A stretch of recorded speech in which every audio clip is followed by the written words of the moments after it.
I'm talking to Anima Dasgupta on, again, the 24th of June 1992. When did you first become aware of the communist movement? Yes. I was in Madhupur, a place in Bihar, and because our school moved during the war. And when I was in Standard 9, there was August movement, and we started supporting the movement because it was against British. I didn't know anything about Communist Party or anything. And when I came back to Calcutta, I found there was another atmosphere in the house. My father, my sister, my future brother-in-law, all were having study circles, classes, and told me not to support this August movement because it is going towards, it is helping some way the fascists. So we should support the allied forces because otherwise fascists will come into power.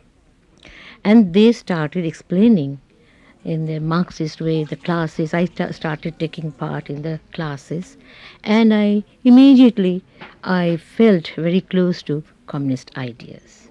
And when did you actually join the CPI? I joined, I started working from 1944 when there was a big famine broke out in Bengal, you must be knowing, and I found everybody working. The Communist Party organized food centers and all, and I was very much impressed, and I started working with them, not being a member. But gradually, after 46, I became member.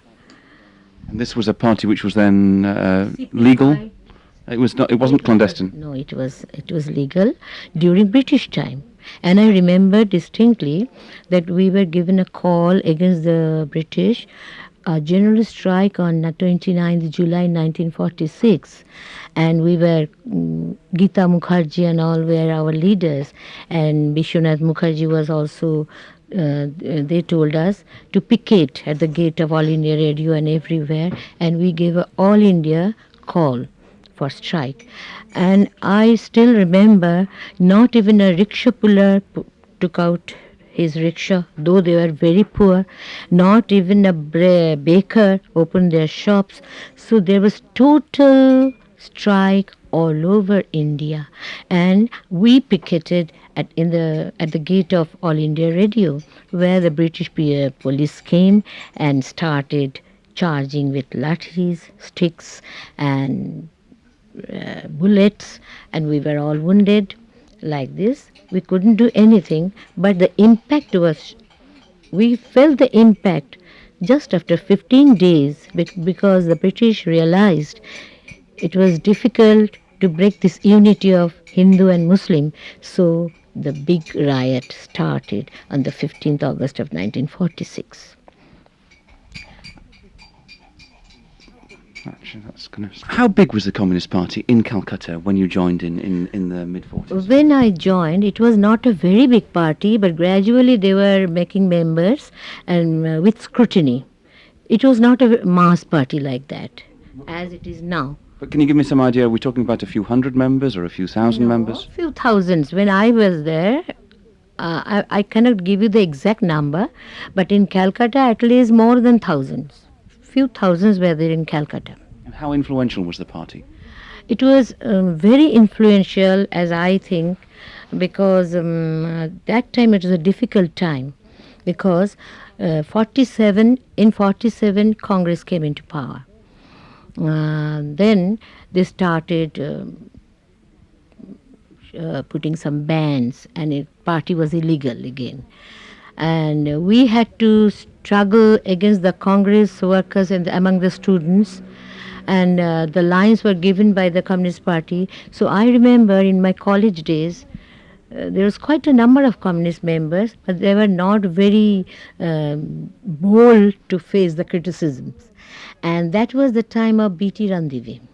And we were asked to face the police every day in the street without any arm.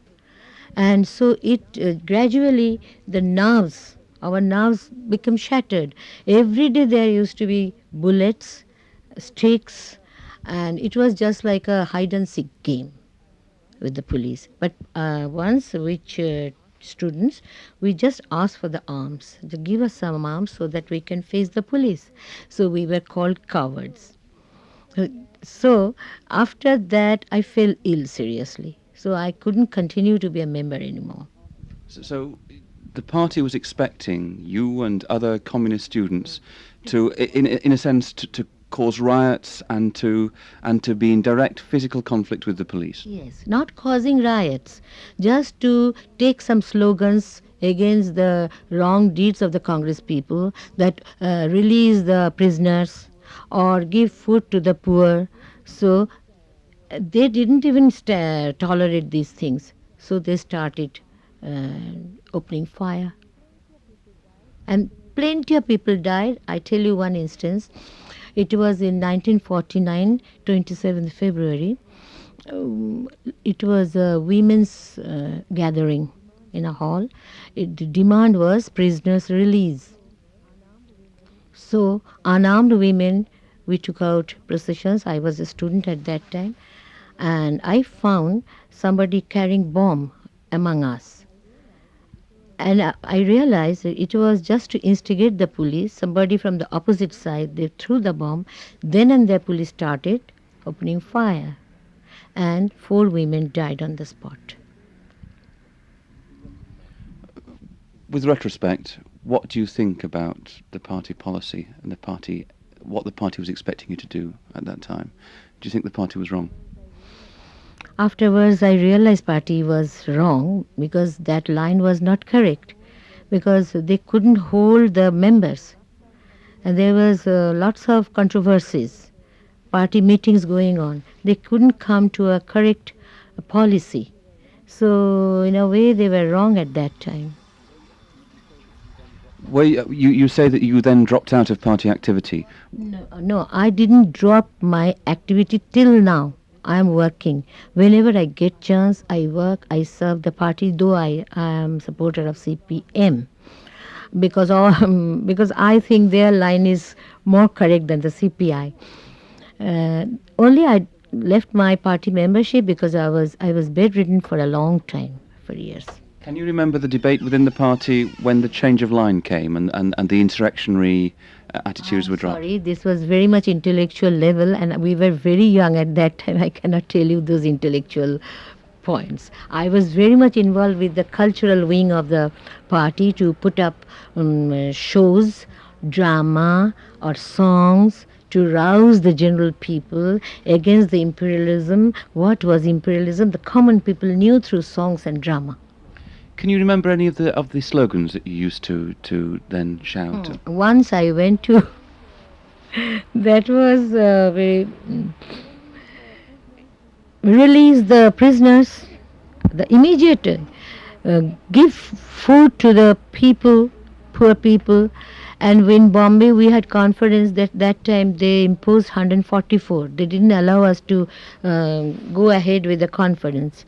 So that time we gave Murarji Desai Kursi Chodo, Jaldi Chodo, Abhi Chodo. And we broke the cordon and we were all beaten up, went to the hospital, ended up. This was the thing. Nothing concrete came out. But just our slogans, we carried on postering in the trams, buses, everywhere in the world, just to rouse people against the police atrocities.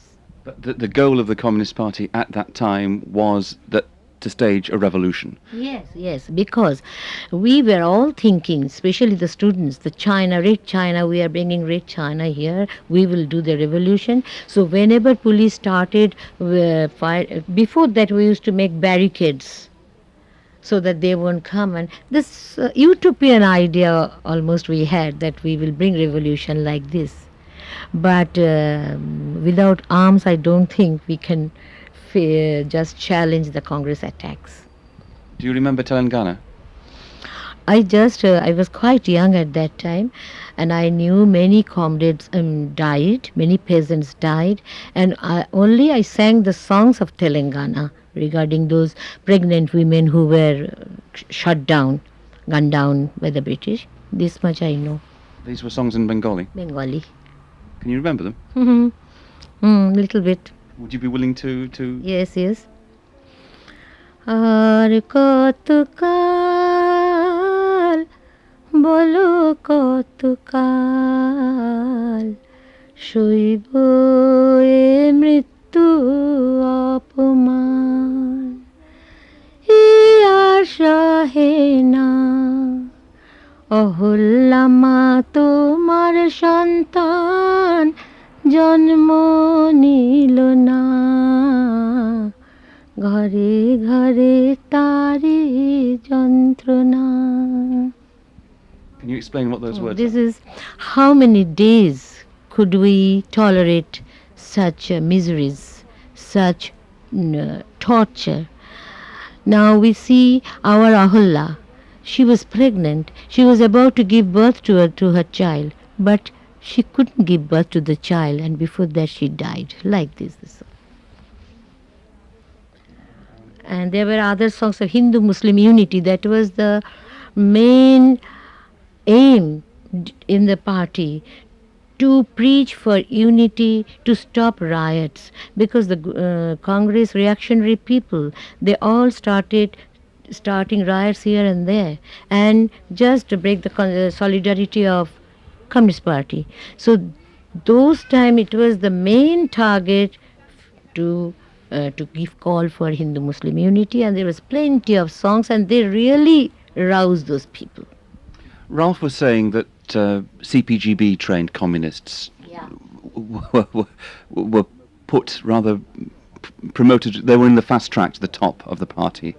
Were you aware of that? Were you aware that British trained communists were in the top positions? This much I know, that Jyoti Basu, who was non-political, he became a communist in London when he came to study law. This much I know. And I don't know much about and our principal, our school principal, later on, when I met her in 1972, I learned that she was also a member of Communist Party here, CPGB. Her name was something, English name was Nancy something, I don't know, but she got married to the president of ISKAS, Indo-Soviet Culture Association. Now her name is Rajni Kumar. She is the principal of Springdale School. She was also a member. And Rosalind Wilson, Kitty Menon, I think she was also a member of CPGB. You know Kitty Menon? She was the Ramchandra Menon's wife. She was an active communist. She was. Did you know Jyoti Basu at all? Of course I know. I respect him a lot. Though he came from a very, very aristocrat family, his father is a doctor, quite well off, but he has left his comforts and he's whole-timer in the Communist Party. And he is just loved by everyone in West Bengal, except the Congress people, but they have respect for him. They just cannot say something, they cannot abuse him just like that. Even the central ministry in Delhi, whenever there is some problem, they will call Jyoti Basu to discuss. And you must have heard about the thermo power station in Bengal, and they were facing lot of problem for money. And when Congress government, central government, they allotted money to all the states for development work. They refused to give to West Bengal. When Jyoti Basu gave call to all the MPs and party members, MPs, they gave up their month's salary, 1 month's salary.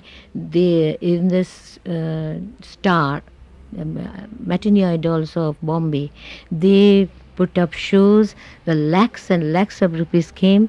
Even that time Soviet Russia wanted to help West Bengal, and after that it collapsed. So now they have started the work. So they're quite strong in their attitude, in their building up the Communist Party. Thank you. Is there anything else that ask a little bit about that? What was the main activity of women comrades in Calcutta in the late 40s? Women comrades mainly, they helped the destitutes who all came from the villages without food. They were lying and dying in the streets. So they organized all the centers to give them food and started study circles with the children. One comrade, he was Binoy Roy, he started taking class and teaching them songs that we didn't have food or anything, but now we get food and everything and we are learning ABC. That means Akhaga in our Bengal. And they started centers to teach them sewing, embroidery, those who didn't know anything. And like this, gradually the circles became bigger and bigger. Then they used to put up cultural shows regarding women's problems. You know, women's problems are everywhere in the world, and especially in Bengal. They were too much suppressed by the husbands, and also for those orthodox families. They didn't allow them to come out of their houses to work. But gradually they became strong. They came more and more. Now women, there are plenty of women workers in Communist Party, more than thousands. I think maybe in all India more than millions. How much did you and other young comrades at that time have to study Marx and Lenin and Stalin? Were you widely read in Marxist classics? Yes. Did you have regular education sessions in there? Yes, regular education centers. We had to join. And my brother-in-law was a theoretician. He was the first terrorist, Sudhanshu Dasgupta.